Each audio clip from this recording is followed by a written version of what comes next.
kawan. Mantap, maju jangan tabir. Malam 1000 bulan yang selalu ku rindukan, bulan berkah dan penuh ampunan. Selamat datang, marhaban ya Ramadan.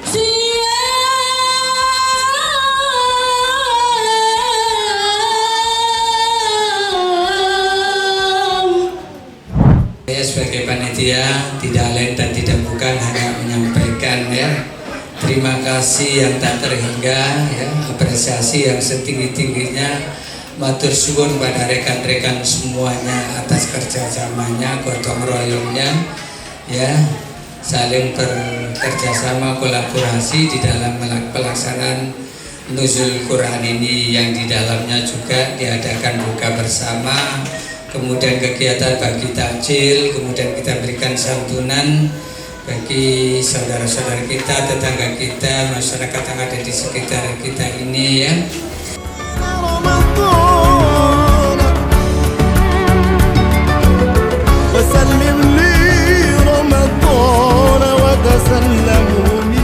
Bismillahirrahmanirrahim. Syahrul Ramadan alladzi unzila fihi al-Qur'an hudal linnas wa bayyinatin minal huda wal furqan ila akhir ayat. Syahrul Ramadan alladzi unzila, di sini pakai unzila. Seharusnya inzalul Quran, bukan nuzulul Quran, kalau pakai rujukan bunyi ayatnya itu Tapi tidak apa-apa lah, itu kan ulama-ulama kita, ulama Nusantara itu kan maha bijaksana. Jadi jelas bulan Ramadan itu diturunkan Al-Quran pertama kali, tanggalnya tidak disebut, sehingga di dalam surat Al-Qadr A'udzubillahi minasyaitonirrajim, inna anzalnahu fi lailatil qadri, sesungguhnya aku menurunkan, inna anzalnahu, kami Allah menurunkan hudiyah Al-Quran fi lailatil qadr, pada malam Qadar. Sementara menurut kitab-kitab hadis, malam Qadar itu kita disuruh nyari 20 hari terakhir, asrul awakhir. Kan gak matching. Kok 17 kan tidak 10 hari terakhir. Sementara bunyi yang jelas di surat Qadar itu suruh nyari 10 hari terakhir. Dan itu jelas bahwa turunnya Al-Quran itu pada malam Qadar. Lalu ulama kenapa kok tanggal 17? Itu ada ayat wa in kuntum tu'minuna billahi wa ma anzalna ala abdina yaumal furqan yaumal taqal jam'an, surat Al-Anfal 41. Itu yang dijadikan dasar. Jadi kamu beriman kepada Allah dan kepada apa yang kami turunkan Al-Quran kepada hamba kami, yaumal furqan, pada hari pemisah, yaumal taqal jam'an, hari bertemunya dua pasukan, yaitu perang Badar. Perang Badar itu menurut ahli sejarah terjadi pada 17 Ramadan. Itulah yang kemudian lahir peringatan Nuzulul Quran. Tadi saya katakan Nuzulul Quran itu ada 3 macam Jadi yang dimaksud surat Qadar tadi menurut para ulama itu turunnya Al-Quran min lauhil mahfuz ila samai dunya jumlatan wahidatan. Jadi yang turun pada malam Qadar itu turunnya Al-Quran dari lauhil mahfuz Baitul Izzah ke langit dunia sekaligus. Itu yang dimaksud surat Qadar, di mana Baitul Izzah Sidratul Muntaha, di mana langit dunia manusia belum mampu itu. Langit dunia itu di mana? Lauhil mahfuz di mana? Ilmu manusia belum gaduh, orang gaduh. Jangan dipaksa Itu terjadi pada malam Qadar sekaligus. Kemudian menurut para ulama 17 Ramadan itu turunnya Al-Quran berangsur-angsur sesuai kebutuhan yang dibawa oleh malaikat Jibril kepada Rasulullah Shallallahu Alaihi Wasallam Yang menurut ahli tarikh pertama kali turunnya Al-Quran itu di mana? Di Gua Hira, surat Al-Alaq ayat 1 sampai 5. Iqra a'udzubillahi minasyaitonir rajim. Iqra bismi rabbikal ladzi khalaq, khalaqal insana min 'alaq, dan seterusnya. Bacalah. Persepsi Anda semua gimana? Apakah Jibril waktu itu bawa kertas gitu? Kertas itu terus disuruh baca Muhammad. Apa gitu kira-kira? Orang suruh baca ada teknya apa? Bawa laptop waktu itu. Pak Jibril bawa laptop atau bawa HP itu baca. Apa gitu kira-kira? Gimana? Persepsi Anda itu loh. Turunnya Al-Quran itu pakai teks apa? Tidak. Tidak. Tadi kok suruh baca. Jadi waktu itu tidak pakai teks. Jadi Quran itu mangkul, ditransmisi dari Allah melalui Jibril itu pakai lisan. Ya.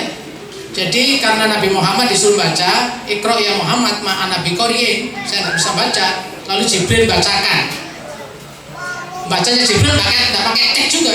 Baca itu semua kitab tafsir. Jibril bacakan kepada Nabi Muhammad itu hafalan, tidak pakai teks. Dari transmisinya, mangkulnya itu dari suara Jibril ke suara ke Nabi Muhammad, nanti suara Nabi Muhammad kepada para sahabat. Itu transmisi Al-Quran, turunnya Al-Quran. Kemudian oleh para sahabat dihafal. Jadi Al-Quran itu aslinya dari hafalan ke hafalan. Oleh para sahabat yang hafalannya kurang lalu ditulis. Boleh ditulis Quran itu. Ada yang tulis di pelapah kurma, ada yang di atas batu, ada yang di atas tulang. Belum ada media yang seragam, tulisannya banyak ragamnya, ya disimpan masing-masing. Mungkin ada yang ditulis di atas kain, tembok gitu kan. Kalau ditulis di HP jelas belum ada. Ya. Nah, kemudian karena tulisan Al-Quran itu berserakan, tapi kebanyakan para sahabat itu hafal Al-Quran. Para sahabat yang hufat itu banyak yang meninggal karena perang, ya. Terutama perang yang memerangi sampai itu Musailamah al-Kadzab itu banyak meninggal. Lalu Abu Bakar usul, lalu Umar usul kepada Abu Bakar untuk dikodifikasi, dihimpun. Yang serahkan itu diminutasi namanya. Ini di mana-mana itu diminutasi, ditulang, di apa itu dikumpulkan dan diaslikan gitu ya. Paham ya? Diminutasi. Gitu. Ya pokoknya dihimpun lah jadi satu. Itu pada zaman Khalifah siapa tadi? Abu Bakar atas usul Khalifah Umar. Nah, kemudian zaman Umar berganti zaman Utsman. Zaman Utsman itu diverifikasi, dimonef oleh Khalifah, dimonef karena yang dikumpul tadi dialeknya macam-macam, sehingga diseragamkan jadi satu standar namanya Mushaf Utsmani. Itu monef Pak Sek ya namanya ya. Verifikasi itu dimonef. Ya.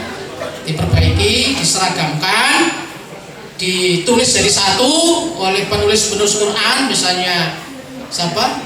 Penulis Al-Quran Zaid bin Sabit, kemudian Ali bin Abi Thalib, ya.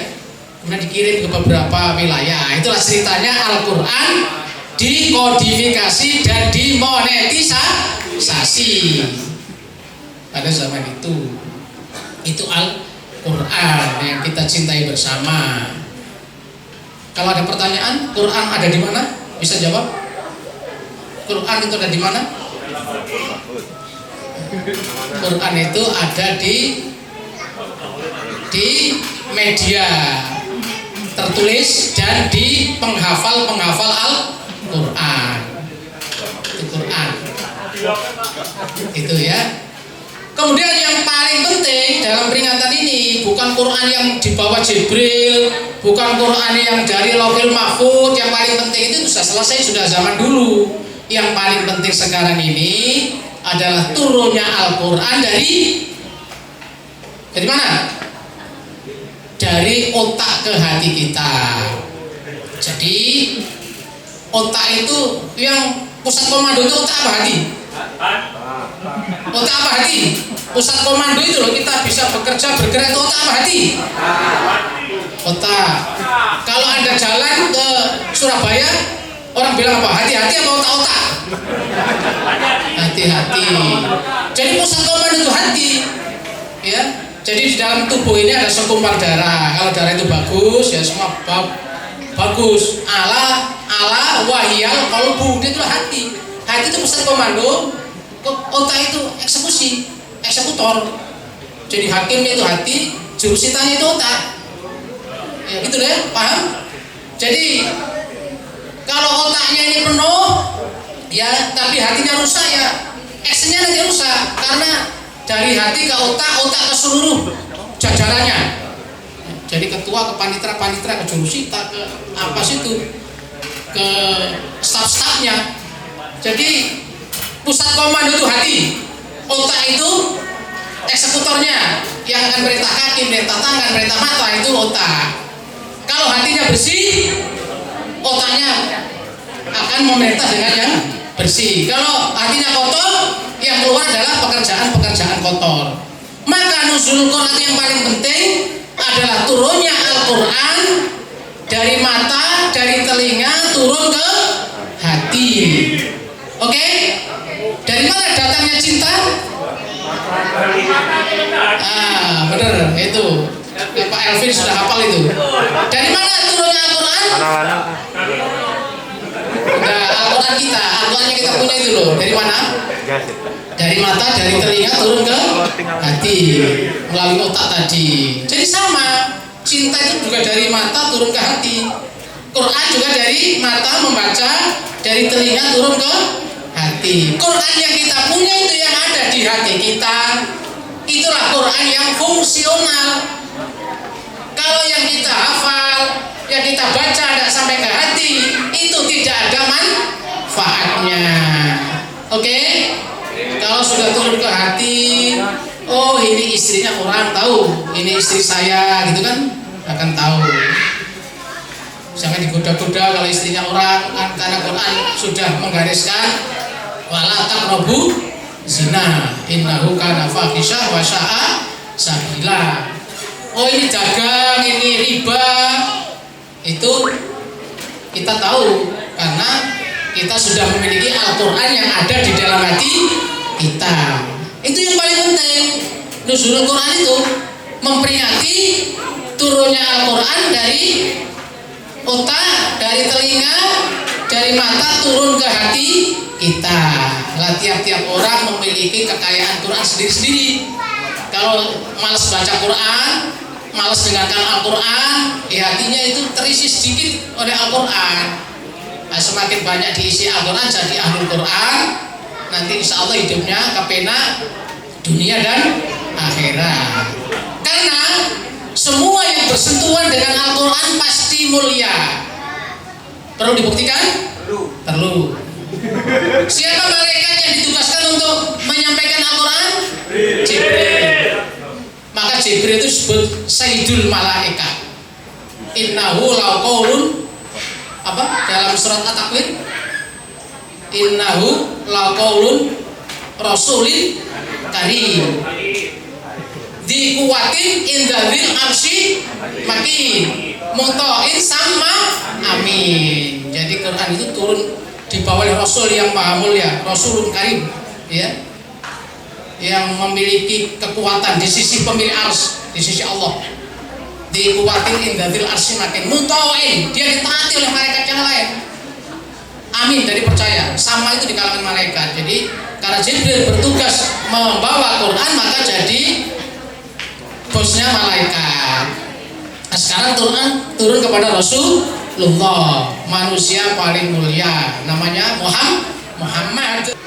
Jadi Muhammad itu adalah anak Sayyidu Walidi Adam, kata Nabi. Saya ini sayyidnya, tuanya anak cucu Adam, karena saya dibangkitkan lebih dulu dan paling awal untuk memberikan syafaat dan musafaun. Safiun, anak awal safiun, musafaun. Saya ini orang yang pertama kali memberi syafaat dan diberi wewenang memberi syafaat. Nah, kemudian ketiga, Quran diturunkan di mana? Di tanah Makkah, di Makkah dan Madinah. Maka Makkah Madinah menjadi tanah haram, tanah yang dimuliakan, ya. Dalam hadis disebutkan, ya, inna hadza balada haramahullah. Ini negeri yang dimuliakan oleh Allah. ya min hurmatillah. Jadi tanah haram, tanah yang dimuliakan. Di situ namanya haram, itu dilarang mengerjakan sesuatu yang tidak baik. Itu. Kemudian bulannya ketika turun Al-Qur'an adalah bulan yang mulia. Syahrul Ramadan sayyidus syuhur. Bulan Ramadan itu penghulu segala bulan. Ya, atakum Ramadhanu sayyidus syuhur. Ya. Jadi telah datang kepadamu semulia-mulia bulan karena di dalamnya diturunkan Al-Qur'an. Kemudian yang keempat, di hari turunnya Al-Qur'an, di malam turunnya Al-Qur'an, malam yang mulia, yaitu malam apa? Lailatul Qadar. Khairun min alfi syahrin, lebih mulia dari 1000 bulan. Kira-kira berapa tahun? 83 tahun. Ibadah semalam pahalanya sama dengan 83 tahun. Paling-paling kita hidup ini kalau 70 tahun, 15 tahun belum balik, belum dicatat, atau tidur 8 jam, ya, guyon-guyon 8 jam, kan ya 2 jam lah ibadahnya itu. Kalau dijumlah dengan berbagai macam ibadah, paling 3 tahun lah kita selama hidup. Apa maksudnya? Ya, itu hari. Kemudian apa lagi? Harinya jadi hari yang mulia. Umat yang menerima Al-Qur'an itu menjadi umat yang paling mulia. Al-Qur'an mengatakan, a'udzubillahi minasyaitonirrajim, kuntum khaira ummah ukhrijat linnas ta'muruna bil ma'ruf wa tanhauna 'anil munkar wa tu'minuna billah. Jadi umat yang menerima Al-Qur'an itu umat yang paling mulia. Oleh karena itu, kalau kita ingin mulia, maka kita harus belajar dan mengajar Al-Qur'an. Khairukum man ta'allama Al-Qur'an wa 'allamahu. Ya, sebaik-baik kamu adalah yang belajar dan mengajarkan Quran. Cukup ya? Ada perlu ada kuis? Boleh. Oh boleh. Ya gampang-gampang aja, yang jawab bisa dapat hadiah. Oke. Ada bisa. Nama lain dari surat Al-Lahab, gampang. Nama lain dari surat Al-Lahab, surat Tabat itu, nama lainnya apa? Nama lain dari surat Al-Lahab. Oh, Al-Masad. Jadi Pak Sek yang benar.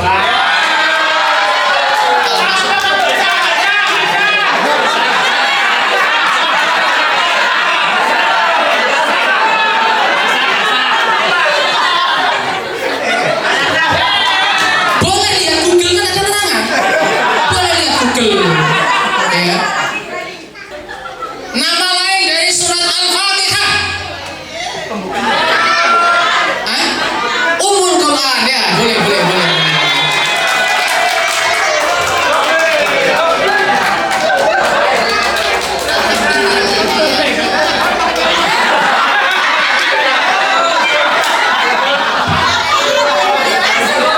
Iya.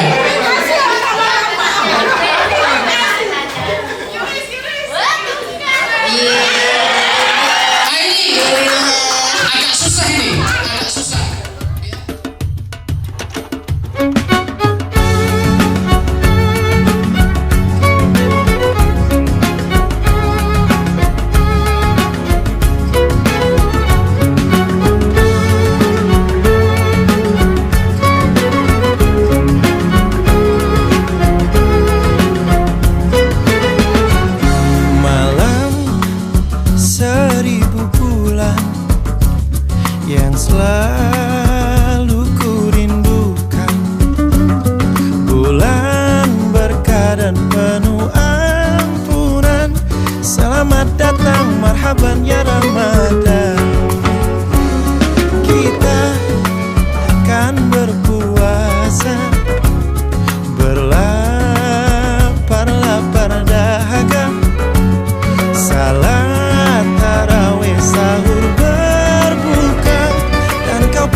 ku jalani imanku karena Engkau Allahu Rabb.